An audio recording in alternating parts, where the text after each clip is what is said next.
So I was looking through the map trending tab and the algorithm seems to have picked up this one, which is called Monkey Meadow but rocks block placement. And you know, the map is kind of, it's what you do expect. It's Monkey Meadow and it's a couple of rocks in there. But what got my attention was who made this map, and it was by this account called Ninja Kiwi Team. And I was like, wait a minute, is this the actual Ninja Kiwi account? And if you click on this button, it actually is. It actually is the Ninja Kiwi official account for BTD6, and you can tell that by a couple of things. First off, this has a level 999 veterans, so that's pretty much unachievable. They also have 79 medals for CHIMPS mode, which is, well, let me just say that currently in the game we have 70 maps, so these other 9 maps that these guys have played, I'm kind of curious what they are. So they have a little bit of extra maps, it seems like, and also their Instamonkey collection. I mean, they have almost everything, which is kind of, it's impossible to achieve legitimately. So you know that this is an actual account and it's actually by Ninja Kiwi. And so what I did was I hit this follow button over here, and I was like, wait, what are the other maps that this account has created? So let's check them out together. So when you hit the following tab, you can see all the maps that were created by the account, and these are all of the maps made by the Ninja Kiwi Team account. And there are, how many is that, like 15 maps that these guys have made in total. I checked out some of them and I want to play one of them, but if you guys want to check out the account itself, what you can do is you can just type the name of one of these maps, and then you can find the account, you can follow the account, and then in your following tab, you can see all the maps made by them. So I'm not going to go through all of these maps. What I can tell you, there's a theme going, and that is that all of them, except this one, but all other maps have been created with a lot of effort and a lot of attention to detail to them. So you guys can definitely check them out and play a couple of these maps. What I wanted to do is I wanted to check out one of them. It was this one. It's called Loop Park. I think it was an interesting one. So let's boot up CHIMPS mode and let's see how we can do this one. Okay, so here's how the balloons go on this map. It's a single track map. The balloons loop kind of around this tree. There's a huge rock. There's actually 2 rocks, one over here as well. And then I am not sure, can you place towers? Yeah, but even if you can, like, this isn't probably the optimal spot that you want to be defending. So maybe we want to defend like this spot over here. So maybe like, let's say, have Quincy over here, and then he can target them on the way back. So the plan for this one is to actually use the tower that I have. Let me use the ability, by the way. And I want to use the tower that I haven't been using a lot lately. I think I made like one video recently, and it was the best when it got a buff. So let me actually have the darling over here. And let's target it a little bit. Let's micro it a little bit. Let's see if Quincy leaks something. And I think that this is going to be a nice darling map because it's going to, well, it's going to be able to target itself, but it's also this straight line. And then these tracks are kind of close to each other, so I don't think we're going to be missing a lot of cannonballs that it's going to be shooting. Okay, so round 15, I am going to use Quincy's ability for these pings. Like now, let me just move the darling a little bit towards the upside. And there we go. This looks like a nice little peaceful map. Like, maybe add a few more details and add this thing to the game. Why not? This looks like a really cool... Would this qualify as a beginner or as an intermediate map? I don't know. Maybe because the space is a little bit limited, or where you can place towers and it's kind of short-ish. I think that it's going to qualify for an intermediate map.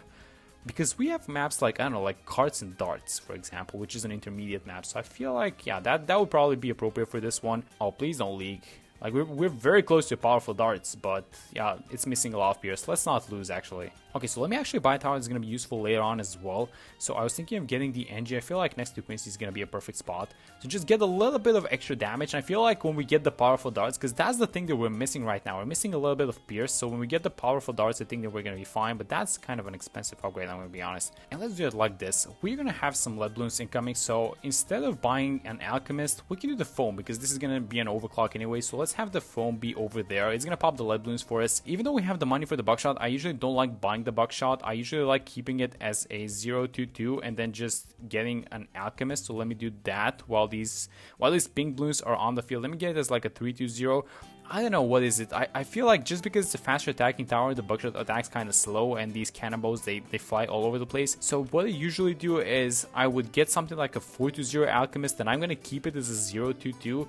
And then when I have the money to buy the entire thing, like to buy the bats, which is going to be like $16,000 together, that is when I'm actually going to make the entire purchase. So let me do this. Let me get the stronger stimulant. Are we gonna, yeah, we're gonna pump everything. So I guess I kind of maybe should have went for the top pad, because there's this very tight space over here, and maybe that would have been a little bit better. But let's see how we do versus the Moab. We're gonna need to micro this. I used Quincy's ability, by the way, for the previous one, but this is probably not going to beat the Moab by itself. Yep, it is absolutely not going to do it. Okay, so let's fix it like this. This is not going to be probably the ideal solution, but I'm going to try and kind of stitch it up. So I'm going to first buy Quincy's level 8 I'm going to get the pin upgrade to this thing because the pin is gonna slow the balloons down by a little bit. I feel like the mob is gonna pop around here, so I want to intercept that with a glue, which is also gonna be useful later on as well. And I think that I'm just gonna have it like this is gonna be a 012 glue, and then can we buy something for $1,000? I don't think so. I think that we just need to be accurate with the darting, as accurate as possible, that is. And let's see if this is gonna make any difference. So hopefully it pops a little bit earlier, although I say that and I really wish we had the focus firing on the darting right now, because this thing is missing like crazy. And I did not move my darting, not the darting, the NG. But is that gonna be fine? Yeah, that's absolutely fine. Okay, wow, we barely got it. I should have moved the so I bought the pin, but I should have had this thing target over here, but that's fine. We actually beat it, so that's completely fine. I feel like maybe I should probably get the glue splatter right now, just so we can, I don't know, just so we can get some stopping power for these rounds, like 43 or something like that. Have it on strong for now. And now I think that we're saving up money for the bats. But let's see how we do with round 43, because it's gonna have a lot of ceramics in it. So hopefully the glue is gonna offer a lot of stopping power for these ceramics. We also have Quincy's ability. Oh yeah, this bottom pad glue, oh my god, it's so much weaker now. The glue previously needed the 240, the 250, so basically a top cross pad. I'm gonna need Quincy's ability, by the way, in order to be able to affect Moab class balloons. So now they allowed it to affect Moab class balloons by default, but it doesn't affect as many layers as it used to before. It's only 3 layers now. Okay, so round 49, probably the most difficult round before we get to the bats, and I think I am actually gonna buy the buckshot. I'm actually gonna buy the buckshot, even though we are... I mean, this is such... It feels like a downgrade from everything that we had previously, but... I don't know, it's popping the balloons, it looks like. It's pushing them back. I mean, that's a novelty. And do we have the money? Yes, we do. Okay, finally. So go on target independent, and this thing should be able to basically defeat these guys almost on its own. Yeah, there we go. So we should probably give it something like a village, and let's make sure the village gets all of these other guys as well. So let's have it like this. This is gonna be an attack speed village. Is everyone under it? Yeah, I think everyone is. Yeah, there we go. Yeah, this is why I love it, this tower so much. You can just let it do its thing, and it doesn't have that many buffs even. It's like a super cheap tower. It's 13,000. But I feel like it does so much work for the money, and especially because you can set it on target independent, and the fact that it just micros itself, that's a lot easier than just the darting tower in general. Well, I guess you can kind of lock, if you're talking about the top pad darting, you kind of lock in place. The mad, I don't think the mad needs that much of a micro, but you know, you can just set it because it's like it has these big arms and it starts attacking more class balloons and does a lot of damage, so I don't think it matters. But this is just such a nice tower. I really love this thing. That was a BFB, by the way. It only has a 420 alchemist next to it and a 200 village. So income 63. This thing does not have lead popping power. So these lead balloons, they might block some of the projectiles. So oh, look at that. Okay, so this thing, the cleansing foam, is gonna need to basically pop these lead balloons that are incoming, so that it clears the path out for the cannonballs to attack round 63. And let's see how we do on this one. I mean, we do have Quincy's ability, so yeah, as soon as we clean out this wave, you know that we're gonna win the last one as well, just because we have Quincy's ability. Although I say that, let's just... Yeah, there we go. So the second loop, like the fact that this thing loops is what allows us to basically beat this thing with the bats. But it seems to be dealing with fortified mods by itself, and then when they break into ceramics, and it just pushes the ceramics back. Did it have the pushback when they added this tower? I don't think it did. I think they added it after the fact. I don't know, guys. I never understood, why does the Bez not have lead popping power? I mean, it's such an expensive tower. 62,640. What costs $60,000 in this game and cannot pop lead balloons? I cannot think of a tower like that. I mean, the Apache Prime is pretty expensive itself. It's like 40, it's 48, so it's kind of 15k off, almost 15k off, and it can pop all types of balloons. And what else is a super expensive tower? Let me just take a look through all of these guys. I mean, I guess the Inferno Ring is super expensive. It is, how much? It's 49. The Inferno Ring can pop lead balloons. So what else is like a 60k tower that cannot pop lead balloons? I mean, this thing is $60,000 and can pop all types of balloons, even though it has a magic attack and can pop purples as well. Oh my god. What? It's 75. Okay, I was not paying attention to the rounds, actually. So let me use the level 3 ability as well and make sure we clean this out. And I say that, and the next one is 76, actually. Is it going to clean 76 out, or am I buying the Relentless? I hope it does. Oh, it's not looking like it's going to clean it out, though. Okay, so we have a problem, actually. Or do we? Or do we have a problem? I'm going to... Yes. I don't know where I found the patience for that thing, honestly. Okay, so I was going to try and save the level 10 ability for round 78. We can use it 2 times in that round, but it doesn't seem like that is going to be the case. So we're going to probably need to start using... I guess when all of these guys pop, so when everything pops, I think I should use it now, clean out a lot of these guys, and then that should be, yeah, that should be fine. We're not gonna have it for 78 for both of these ceramic waves, so let's see how we do on the first one, and then that's gonna be kind of a telling story of how we can do on the second one. So it's missing a lot of Pierce. That's what it's missing. It's missing a lot of Pierce. I don't think it beats it actually. Nope. Okay, so let's say we're gonna delay the best of it. Let me buy the overclock. Is the overclock gonna come off cooldown before these ceramics? I think it's gonna be super close. So now let me overclock this thing and hopefully it beats it. I mean, it's a lot of attack speed that they got, but it's also a lot of balloons, and yes, that was just on time. So that's gonna delay the best by a lot, but I feel like that was kind of necessary because the balloons are gonna start coming out en masse. I guess these Moabs are no longer going to be spawning 4 ceramics. It's only going to be 1 ceramic per Moab. But then it's a lot of Moabs. So I don't know. I mean, we should be able to survive. So it's basically these first 3 to 4 rounds that we need to survive into the 80s, and then we're going to have the money for the best. So I don't know. The level 10 ability is coming off cooldown kind of soon. We have the overclock going. So I feel like, yeah, there we go. So that was 81. And we're missing about 11,000, it seems like. So by round 84, we should have this thing. But this next one is a very tricky one because it has 45 BFBs behind. We're going to be able to hold these ceramics just because of the knockback effect. But we just need to pop them. So let's see some Moabs over here. Let me use Quincy's level 3 ability. The overclock is coming out in a second. And am I using... Let me just overclock. Am I using the level 10 ability? I think I'm going to be very patient.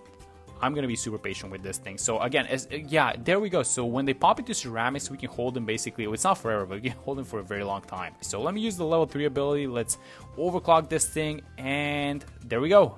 The best. And look at this thing go with the overclock on it. Oh my god, you can't even see the balloons. As soon as it gains the vision of these balloons, they just completely melt. And keep in mind, a lot of these cannonballs are even missing. Well, they're not missing, but they're hitting the walls over here onto these rocks. Okay, let me do some AMD stacking for this thing. That's going to be Alchemist number... Wait, does this guy reach Quincy? I don't think he does. So let's do it like this. This is going to be Alchemist number 5. I think this is pretty much the maximum. Okay, new plan. We are not going to be getting the MIB, and we are instead going to go for the Glue Storm and a bunch of these support towers. So I bought this thing, the Relentless Glue, which is basically going to keep these guys stunned. Now, we have the overclock, but I do want to get the glue, maybe not the glue storm actually, but maybe get the glue strike or something like that. And I also want to have an absolute zero ice over here. The absolute zero ice actually affects the Moab class balloons, so it attacks, and the attack affects Moab class balloons if it's 240, which is something that they fixed on the glue, but they haven't fixed onto the ice. And it's basically going to keep all of the small balloons here. So a couple more deities incoming. I'm not even worried about these guys. I mean, they're just gonna, yeah, they're gonna evaporate, especially because the stun from the Relentless Glue affects them as well. It's only Moabs and DDTs, but those are, that's not bad. Let's overclock the best and let's just watch it. Oh my god, that was round 94 and a bunch of ZOMGs and they just evaporated. So we're kind of close to the absolute zero actually. So we should have it around 96. And then after that, I think I'm just gonna get like a glue strike and then use it onto these big rounds. So let's... Am I overclocking this thing? Is it gonna struggle? I don't think it... Oh my god. Okay, so something leaked. Let's not risk it. Yeah, these guys are... They're kind of leaking. So I feel like... So the AMD stacking, because we didn't buy the MIB, it's not exactly good versus popping lead balloons. So it was actually relying on the AMD buffs, and it was actually enough. It seems like it was actually enough. So let's get the absolute zero. We're gonna have the money now. Let me upgrade this thing, and this thing can now slow. It attacks the Moab class balloons and it slows them, and that slow stacks with the slow from the Relentless Glue. So that's amazing. And yeah, these balloons are basically not gonna be able to move. Once they reach this point, they are not gonna be able to move. And let's overclock this thing, and let's just watch it evaporate around 98. And hopefully we can make the money. Yeah, we're gonna make the money for sure for the glue strike. I wanted to use it on 90, 99, and then hopefully around 100. But let's freeze everything over here. Let's give this thing a little bit of time to pop all these balloons, because it's a huge mess actually, and it's popping everything, and it's kind of creating a little bit of a problem for itself. But I feel like, let me buy the glue strike now.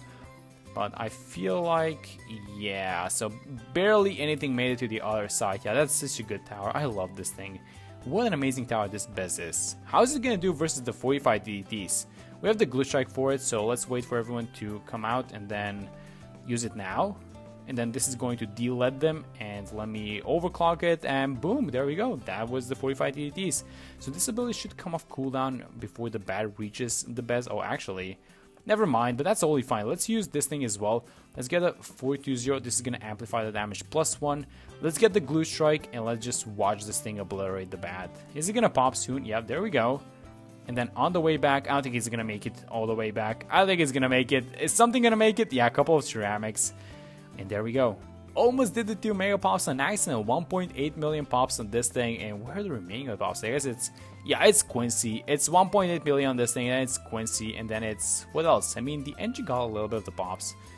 And is that it? I mean, the ice got a little bit of the pops, and then this alchemist. Yeah, the one that we bought, the first one, it's like 7,500. But even if we had the alchemist and the overclock, we can still do minus Quincy. It's still a 2 mega pops challenge. But you know what? I'll absolutely take this. Weren't even planning on getting this many pops, so that's fine. But this was a Ninja Kiwi map from the Ninja Kiwi account. These guys have made some amazing maps, and I encourage you guys to just type in the name of one map and just check out what the account has made. And hope you guys like those maps. That's gonna be it for this one. Hope you guys enjoyed the video, and I will see you all in the next one.